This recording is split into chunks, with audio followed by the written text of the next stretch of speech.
The storm rolled over the desert plains like a wild beast unleashed from the heavens. The wind howled through the canyons, bending the sparse trees and sweeping dust across the blood-colored earth. Lightning split the night sky, revealing flashes of jagged cliffs and cacti, standing like sentinels in the wilderness. Amid the fury of the storm, a lone wagon struggled against nature's wrath. Inside it, a desperate woman clutched her infant close to her chest, whispering prayers through trembling lips. Her husband fought the rains, trying to keep their wagon from toppling over, but the storm was merciless. The horses neighed in terror as thunder cracked overhead, echoing like cannon fire across the valley. Then a blinding bolt struck nearby and the world turned white. When the storm calmed by dawn, silence spread across the desert like a shroud. The wagon lay overturned at the base of a rocky hill, the horses gone, the man motionless, and the woman barely breathing.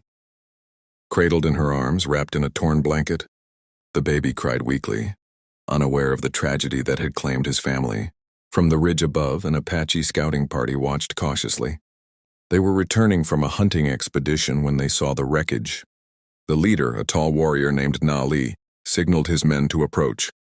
They moved silently, their moccasins barely making a sound against the earth.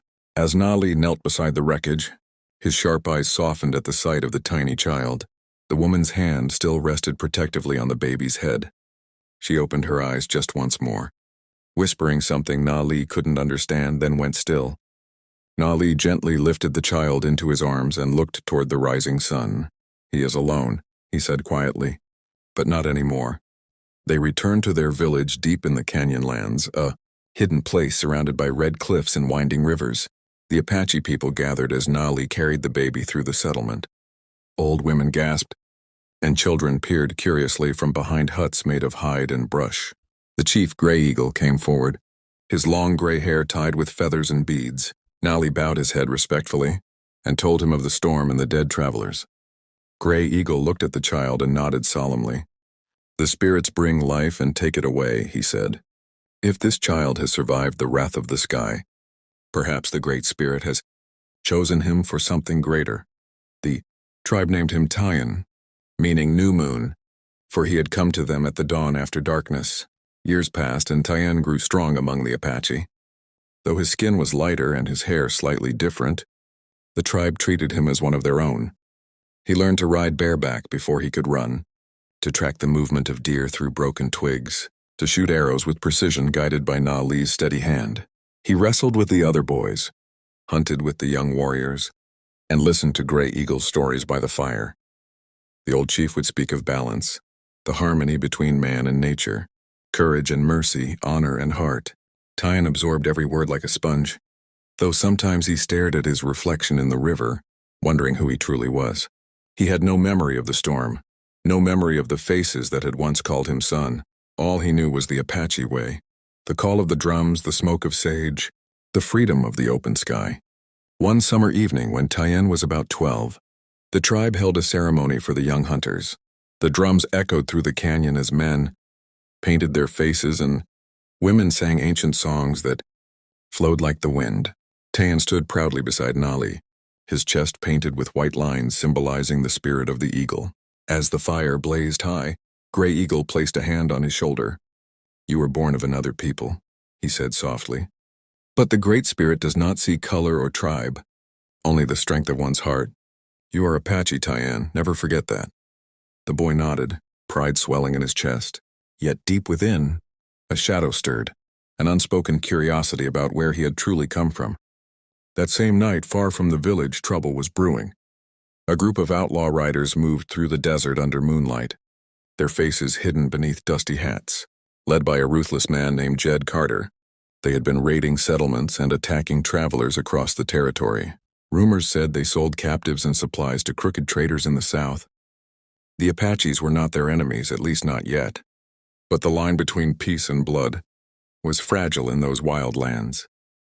Weeks later, as Tayan hunted with Nali near the canyon rim, he saw smoke rising in the distance.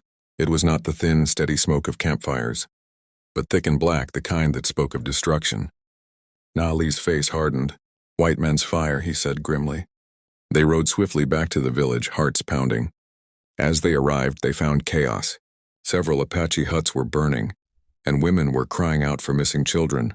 Gray Eagle's warriors fought back bravely, but the outlaws had already vanished into the mountains, leaving death behind. Tyan found a small girl clutching a broken doll near the riverbank. Her parents were gone. He lifted her gently, his heart burning with fury and helplessness. That night, as the tribe buried their dead, Gray Eagle stood before his people, the firelight flickering across his weathered face. "They think we are weak because we seek peace," he said. "But the Apache heart is not weak. The boy who came to us from the storm, his destiny is tied to this land. One day he will bring balance." From that day on, Tyan changed. He trained harder, ran faster, and learned to fight not just with a bow, but with courage born from loss. Nali became both mentor and father, teaching him the art of war and the wisdom of restraint. To fight without purpose, he would say, is to lose yourself. But when you fight to protect, your spirit becomes unbreakable. Tyan carried those words deep in his soul. Years turned into seasons, and Tyan grew into a tall, strong young man. His body bore the marks of countless hunts and trials. His mind sharpened like the blades he carried. He had earned his place among the warriors. Yet he still felt a silent pull, a call from beyond the desert winds. One night he sat by the river, watching the reflection of the stars ripple on the water. An old woman, Waya, the tribe's healer, approached quietly. "You still wonder where you came from," she said. Tyan nodded. "I dream of voices," he confessed. "A woman crying, a man shouting, a storm. I don't know if it's memory or dream." Waya smiled gently. "The Great Spirit hides truth until we are ready to see it. But remember this, blood may make you, but heart defines you." The next morning, Nali and Tyan set out to track the outlaws' trail once more.